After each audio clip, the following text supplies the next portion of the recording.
Welcome back, everybody. We're in for another special treat. Here's another issue, a rare issue for Guitar for the Practicing Musician. This features the legendary Steve Howe from the band Asia. He's already departed from Yes, but Asia in 1983 was in full swing. And this issue is from November of 1983. As you always, we're going to open up, go by page, look through this magazine like it is for the first time. Check out old gear, old articles, old artists and bands that were top of the year that the magazine was issued. In this particular magazine, we're going to cover the premiere issue. Now, the last issue I just did was with Neil Schon, and that was called Prototype. So they were trying to figure things out as far as the layout and content. Well, here is now the official premiere issue of Guitar for the Practicing Musician, released November of '83. The magazine was launched in 1982, but they were tinkering as far as content and layout and whatnot. So this is now the official first premiere issue, released November of '83, and this features the legendary Steve Howe. So join me as we go page by page and look at your favorite bands, artists, guitar players. We're going to cover some sheet music and tablature. When we get to those segments, I'm going to hold it up on the screen for a few seconds. So if you're interested, you can do a screenshot so you can have the tablature for free and whatnot. All right, and before we begin, click subscribe, hit that notification bell, and leave any comments or questions or feedback below. All right, I'm Tony. You're here at the Headbangers Hideout, and you're at Tony Fuentes TV, and you're at KGTR. You're all Tony, what's KGTR? K is for, remember the radio stations back in the 70s? They always started with K. And then GTR for guitar, get it? KGTR. People go, what's KGTR? It's just like a make-believe radio station. So you're here on this YouTube channel at KGTR. Hey, where's Tony at? He's at KGTR.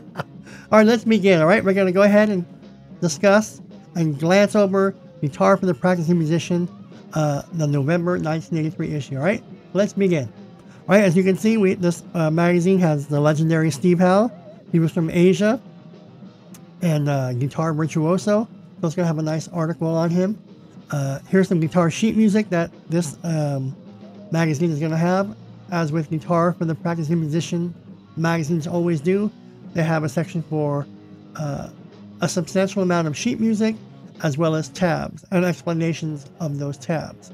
And real quick, I'm just going to show up those screenshots for you. So if you're interested and you're curious and you want to learn these songs, I'll hold up the sheet music on the screen for you just so that you can do a screen grab. All right, so this issue has Roundabout from Yes, In the Dark, Hell Bent for Leather, Judas Priest, The Price You Pay, Molly Hatchet, I Can't Quit You Baby from Led Zeppelin.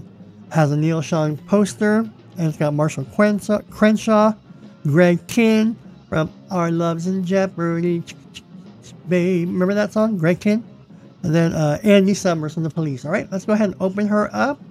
We're going to go page by page. Again, here's a nice ad, the Rockman Ultralight. So the Rockman had several models. They had the Rockman Soloist, Rockman Bass. They had the Rockman Ultralight. They had the Rockman X100. So they had several models of the Rockman over the years. And again, except no imitations, nothing sounds like a Rockman. It's so true. Even to this day, this was 1983, and 2025, nothing still sounds like a Rockman. So kudos to Tom Schultz from Boston. All right, here's an ad for G&L guitars. This model is called the Cavalier, and it's offset and slanted right here. I don't care for this pick guard. It looks funky with the pickups like that. Some people say it means something for the guitar string clarity. I like the standard humbucker straight, and I don't care for this pickguard. Not knocking the guitar. I'm sure it probably plays and sounds great, but the looks, I would pass on it myself. But I'm sure this sold for a pretty penny back in 1983. This is the Cavalier model. I don't care for this chunky looking headstock.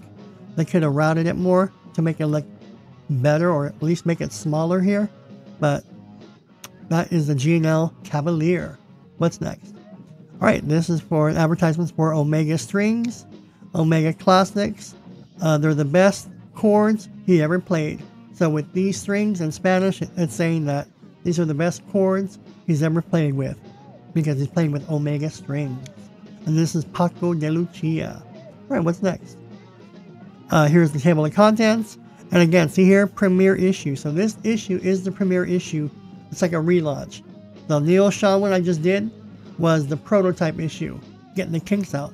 But now, every issue after November 1983 is going to look like this, with the table of contents, with the departments, letters to the editor.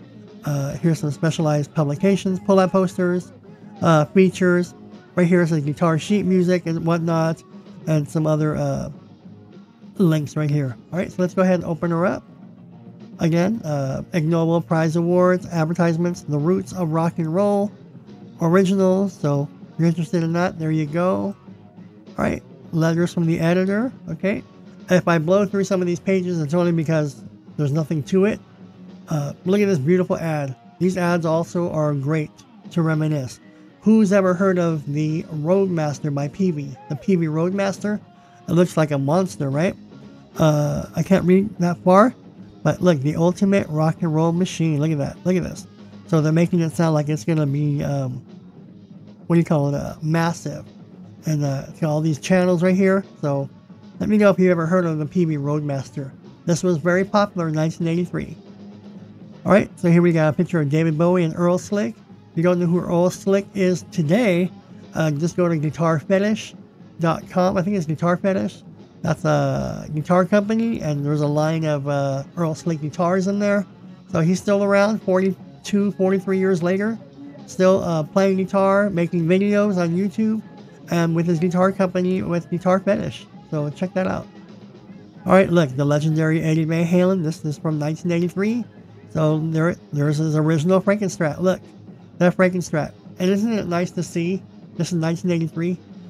Wolfgang, in his recent video, he's playing with, recently there's photos of Wolfgang playing with this same guitar in 2025. So this guitar is the original Frankenstrat. And this Frankenstrat belongs to Wolfgang now. And Wolfgang is playing it now. So good for him. Right. And there we go. Molly Hatchet. Molly Hatchet was pretty big in the mid-late 70s. And here they are in 1983. So if you're a fan of Molly Hatchet, just look them up on YouTube. I'm sure you can find some live tour footage out there and their hits as well. And look, this is what Judas Priest looked like in 1983. I remember back in 1983, I always wanted this Flying V. This Gibson Flying V. This was metal.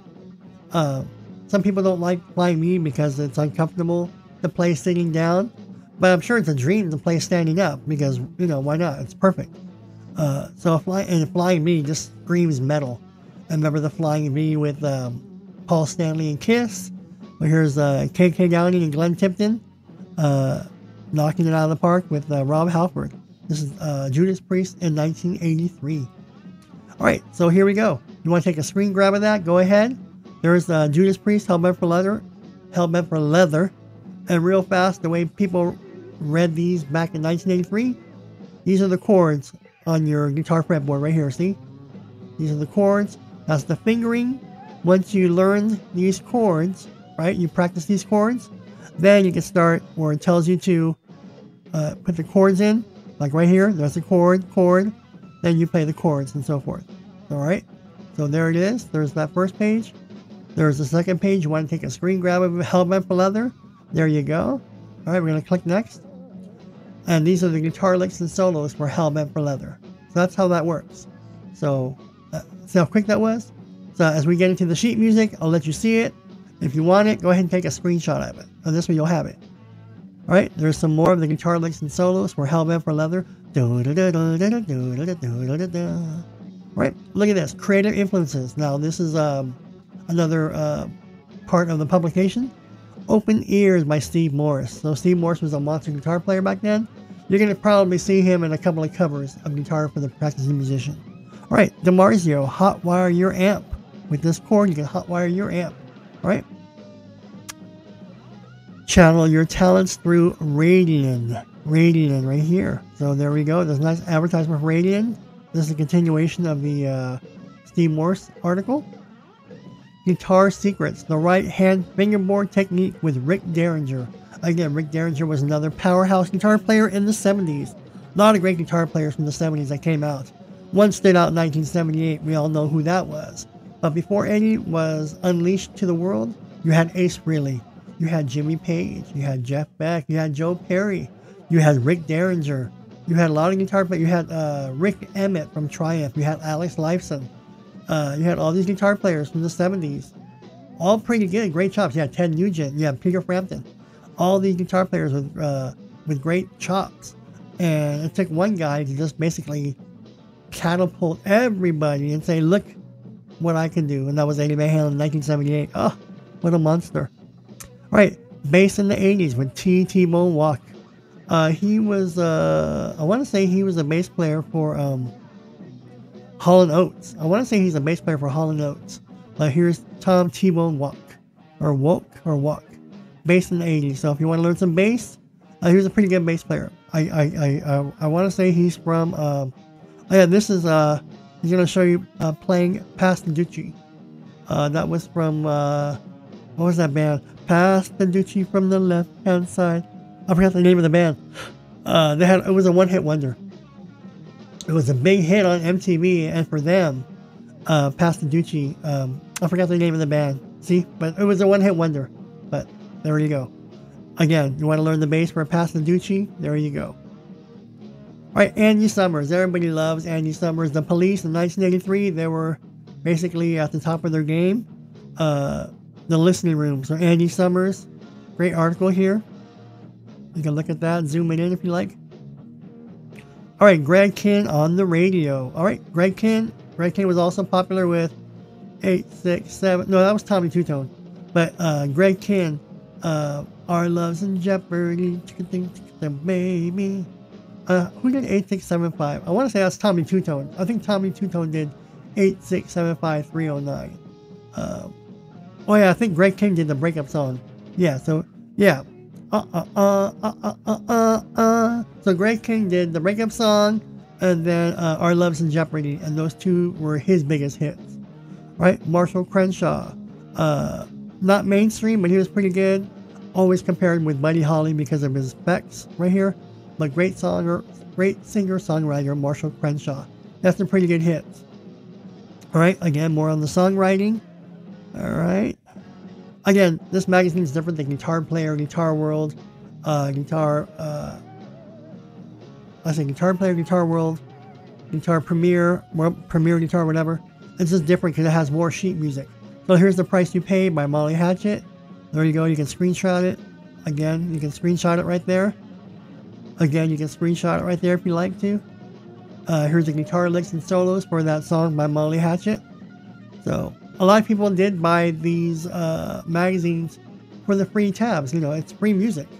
So if you didn't have a good ear, turntable, but you wanted to learn the song, well, let's say you know how to read music, you would buy these magazines for free music. Like The Price You Pay, there are the lyrics. Alright, Billy Squier, he had a lot of great hits from the early 80s. Claims his Piece of the Rock. It took him a while, and he had like one or two really good albums that were just like selling off the charts. And then around 84, 85, he slowly disappeared. He was still around, but not as big as he was. So it's good to make it big, save your money, because it could all come crashing down quickly. And he didn't sustain his career as he was really popular in 80, 81, 82, but in the mid 80s he was like pretty much like a little blip on the radar. Right there he is right there. And I'll be honest, like with many of you guys out there, I hated this Telecaster. I didn't like Telecasters in the 80s. I think Robert Baker had the same, well, I'm 30 years older than Robert Baker. But nonetheless, growing up, I hated the Telecaster. Even when Pete Townsend played the Telecaster, I just hated the shape. It wasn't metal, and if you were playing that, you're not a serious guitar player. That's how dumb I was. And as you get older, it's a great guitar. It plays great, it sounds great, it's unique. But as a kid, I hated the Telecaster. You had a Telecaster, I didn't want to jam with you or nothing. That's how dumb I was. But right, In the Dark.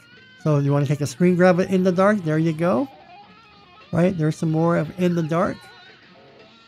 All right, these are the guitar licks and solos for In the Dark. And that's the end of the guitar licks and solos. All right, look at this. Play it their way, play it your way. Here we go, Judas Priest.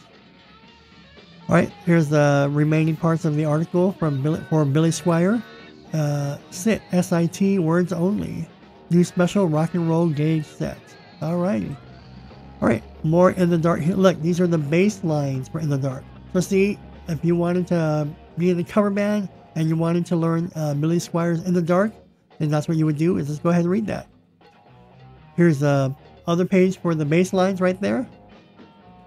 There, you want to take a screenshot of that. These are all the bass lines for In the Dark and Billy Squier.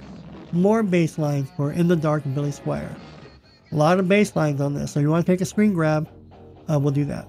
Now these reviews will go by quicker because there's a lot of sheet music involved, but nonetheless, it's just great to reminisce. Right, great ad or picture right here of Stevie Ray Vaughan following the dusty trail of Austin's latest and possibly greatest blues guitarist from the Cockrell Hill Jamboree skate rink to David Bowie's outhouse. So Stevie Ray Vaughan was a force to be reckoned with in 1983. There he is right there. Hendrix was the man with the king tone. And then he took what he learned and created his own style. And to this day, no one can play like Stevie Ray Vaughan. Complete monster. Look at this right here. And then everybody else had to have, even to this day, I have one. Everybody has distressed. This was naturally distressed, right? This is from like years and years of wear and tear. But today, people like this guitar aged and distressed. So you can now buy online, Alibaba, eBay, custom shops. You can buy distressed Stratocasters that look like Stevie Ray Vaughan Stratocaster. Right? There's more on the article of Stevie Ray Vaughan. Look at this awesome photo. Look. There he is with the Floyd Rose right there. No fine tuners. This is the original Floyd Rose. No fine tuners. And there he's doing a little a bend right here. Look at that. His little face. He's doing a bend. Right now he's looking over at David Lee Roth because David Lee Roth did the splits. And he did the bend. That's what he's doing right now. Without music. You're only getting a magazine. So see, this was what made Guitar for the Practicing Musician. Get the title? Guitar for the Practicing Musician. Separate from Guitar Player, Guitar World, Guitar Premiere, because you're only getting half a magazine if you don't have all the sheet music and tablatures and so forth. All right, look, great poster. See, back in the day, you would cut out the staples here. See the staples? Look, staples, staples. And you would pin this up on your wall or your high school locker. And that was Steve Howe. Great article. Look, virtuoso of the rock guitar. He was right up there in his own way with Eddie Van Halen. Not as technical, but nobody played like Steve Howe. And this guy was a virtuoso. He could read music, he knew classical, he could arrange pieces. This guy is brilliant, a brilliant guitar player. And but Eddie Van Halen came out and basically showed everybody how to play guitar. All right, John Wetton, there we go. I forgot who John Wetton's from. That name sounds very familiar. But here's a nice little article from John Wetton. All right, this continues with the interview. Mandolin Brothers. Here's some bass players or bass guitars right there. Roundabout. So I'll let you take a screen grab of that. You want to learn Roundabout? Roundabout as recorded by Yes. Very complex, very awesome song right there. There it is. You take a screenshot. Take another screenshot. There you go. And take a screenshot of that. If you want to learn it. These are the guitar licks and solos for Roundabout of Yes. Very intricate right there. Look at that. Steve Howe was a monster player. And he could write.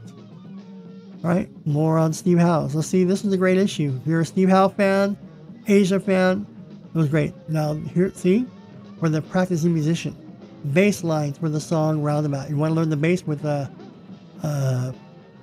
that song? Roundabout?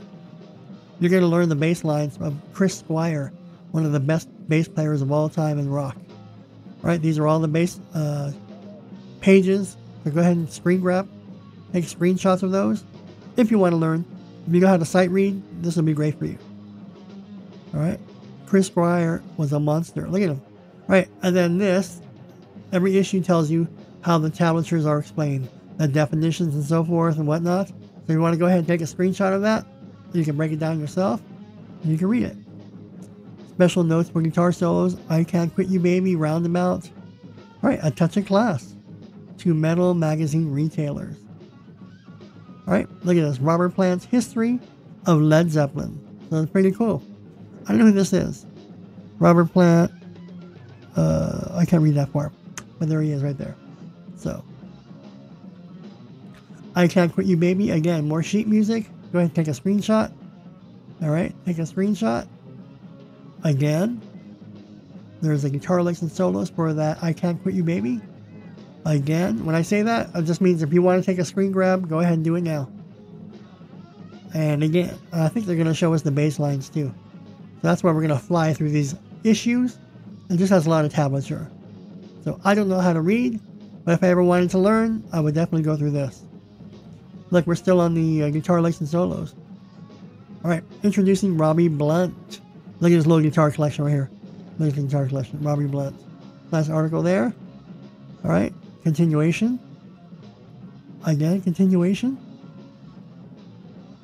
There you go. Look, he's trying to copy Led Zeppelin with the violin bow. Look, he's trying to copy Jimmy Page. Alright, new products. Here's the guitar right there.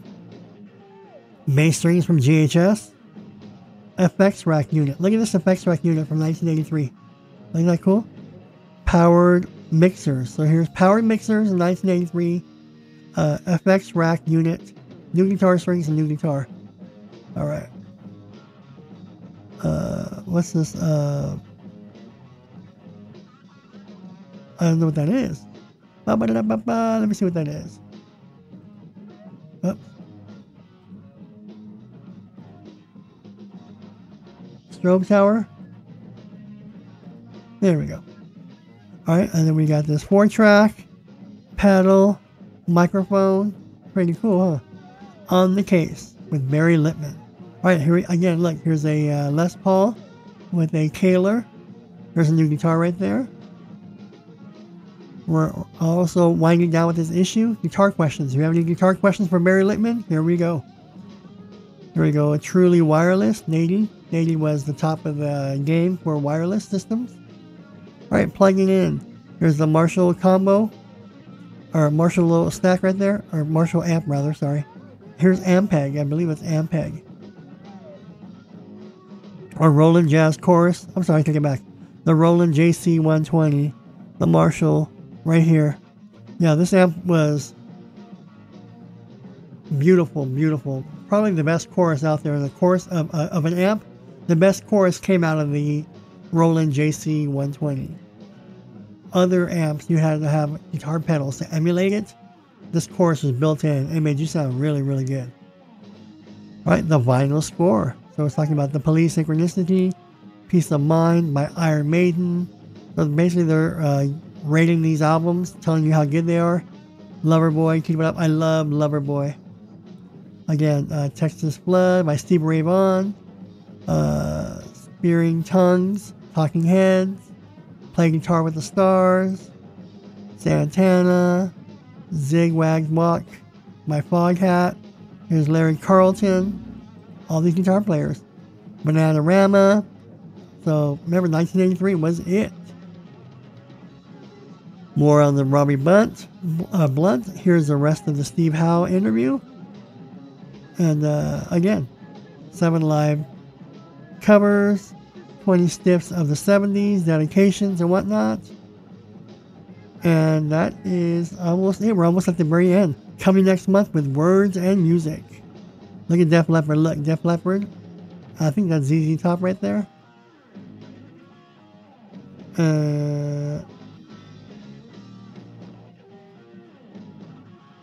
I think we're done, right? Let me see. Yeah, that's it.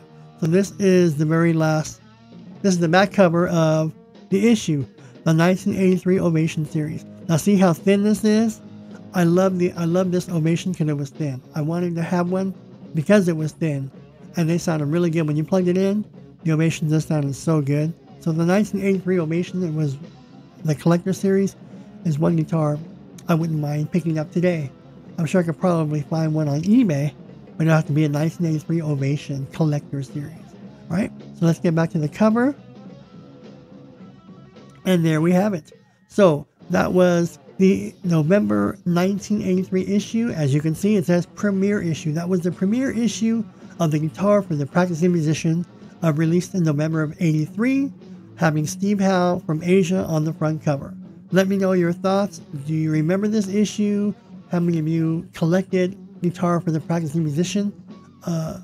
I did, obviously, but I always gravitated to my favorite guitar player on the cover. I didn't just buy every issue, but if it piqued my interest, I would get it to get it. And remember, there was no internet. So if you wanted to learn songs and it had good tabs on it or chords on it, sheet music, you would buy it.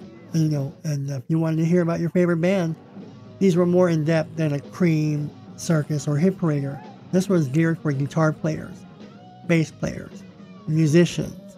So that's what separated it from Guitar Player, Guitar World. And Guitar for the Practicing Musician was a good magazine when it came out.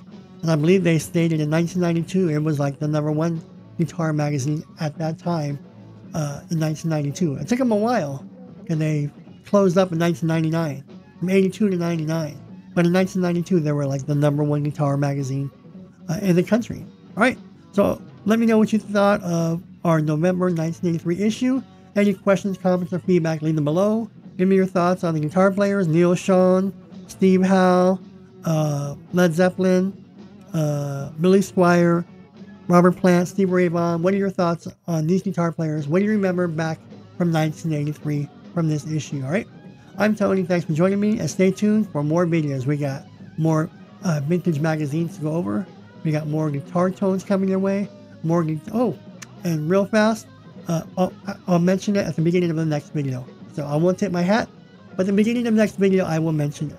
All right, thanks everybody. I'll see you folks in the next video.